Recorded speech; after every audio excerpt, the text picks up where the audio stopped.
தேசிய ஜனநாயக கூட்டணியில தேமுதிக விடுபடுத்தா பேச்சுவார்த்தை நடத்தப்படுத்தா அமித்ஷா வரக்கூடிய நிலையில கூட்டணி உறுதியை பற்றி எல்லா தலைவரும் மேடையில செஞ்சுக்கலாம்.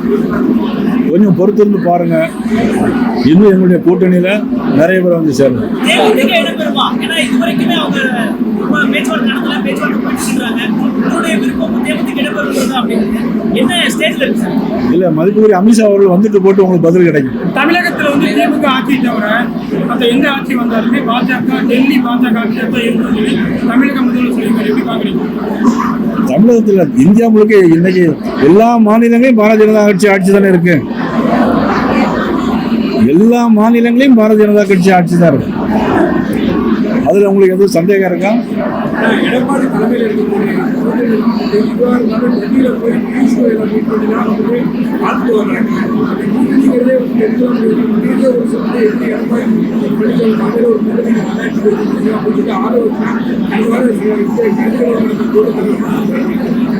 நல்ல கேள்வி, அருமையான கேள்வி.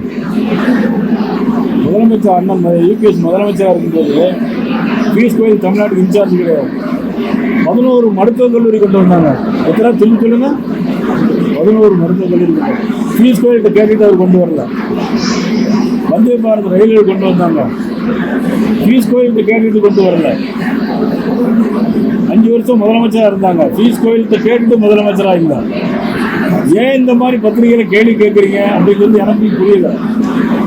ஒரு அருமையான ஆட்சியை தந்தார். அதனால தான் தொடர்ந்து அவர் வரணும்னு பாரதிய ஜனதா கட்சி விரும்புகிறேன்.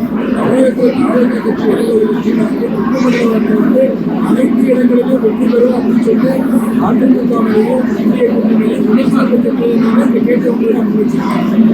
இப்ப நான் சொன்ன பதில் சரியா இருக்குங்களா உங்களுக்கு? இப்ப சொன்ன பதில் சரியா இல்லையா? நாடு முழுவதும் எல்லா மாநிலங்களிலும் பாஜக ஆட்சி தான் இருக்கிறது. உங்களுக்கு ஏதாவது சந்தேகம் இருக்கீங்களா? அதோட அர்த்தம் என்ன, உள்ளர்த்தம் என்ன? அதாவது 2-3 மாநிலங்களை தவிர மீத எல்லா இடத்துலையும் பாரதிய ஜனதா ஆட்சி இருக்குன்னு சொன்னேன். எங்க கேரளாவில் இல்லை, மாநிலங்கள்லயும் பாஜக ஆட்சிக்கு வரும்ன்ற அர்த்தமா இல்ல அதுக்கு முயற்சியில? நான் அந்த அர்த்தத்தை சொல்லலை. நீங்க எந்த அர்த்தத்தில் நினைச்சாலும் அதை பத்தி கவலையே இல்லை.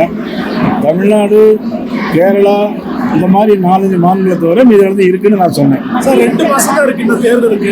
என்னங்க? தேர்தலுக்கு 2 மாதங்கள் தான் இருக்கிறது. ஆமா. இப்போ பாஜக சார்பில் தொகுதி பங்கீடு எப்போ ஆரம்பிப்பீங்க? எந்தெந்த தொகுதி யார் யார் நிற்க போற அறிவிப்பு எவ்வளவு சீக்கிரம் எதிர்பார்க்கலாம்? இன்னும் 2 மாசம் இருக்கு. இன்னும் 1 மாசத்துல எல்லா பேச்சுவார்த்தைகள் ஆரம்பிச்சிடும். இன்னும் 1 மாசத்துல ஆரம்பிச்சிடும். மீது இருக்க 1 மாதம் போதுமானது நினைக்கிறீங்களா? போட்டியிடுறதுக்கு, வியூகம் அமைக்கிறதுக்கு 2 மணி நேரம் போதும். ஆனா அண்மை காலமா நீங்க மாநில தலைவர் நயினா நாகேந்திரன் கோவைக்கு முக்கியத்துவம் கொடுப்பதற்கான காரணங்கள் நிறைய நிகழ்ச்சிகளை கலந்துக்கிறீங்க. மற்ற மாவட்டங்களை விட கோவைக்கு அதிக முக்கியத்துவம். அது வடக்கு தொகுதியில மத்திய தலைவர் போயிட்டு இல்ல, நான் இன்னைக்கு தான் வடக்கு தொகுதி வந்திருக்கேன். இல்ல, குறிப்பா நீங்க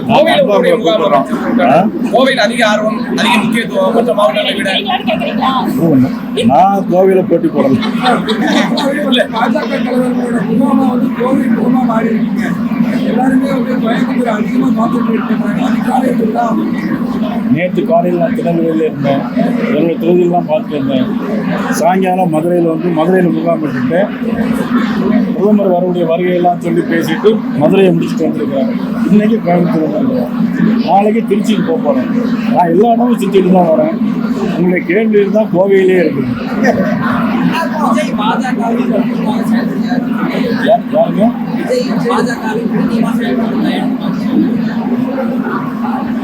தயாநிதி மாறன் வந்து சொல்றது வந்து எந்த அர்த்தத்தில் சொன்னாலும் தெரியாது.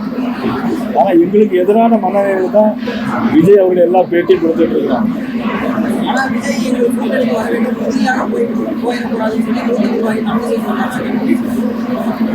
இது முன்னாடி என்னன்னா, அதுக்குரிய தமிழிசை சொன்ன கருத்து வந்து சரியான கருத்து. எல்லாரும் ஒருங்கிணைந்து செயல்பட வேண்டும் என்று அவங்க சொன்ன கருத்து வந்து தவறானது கிடையாது. செய்திகளை உடனுக்குடன் தெரிந்து கொள்ள கீழ்கண்ட கேபிள் மற்றும் டிடிஹெச் நெட்வொர்க்குகளில் எம்நாடு செய்தி தொலைக்காட்சியை காணுங்கள். பாதகம் செய்பவரை கண்டால் நாம் பயம் கொள்ளலாகாது பாப்பா. மோதி மிதித்து விடு பாப்பா, அவர் முகத்தில் உமிழ்ந்து விடு பாப்பா. அண்மை செய்திகளை உடனுக்குடன் தெரிந்து கொள்ள இணைந்திருங்கள் எம்நாடு தொலைக்காட்சியுடன்.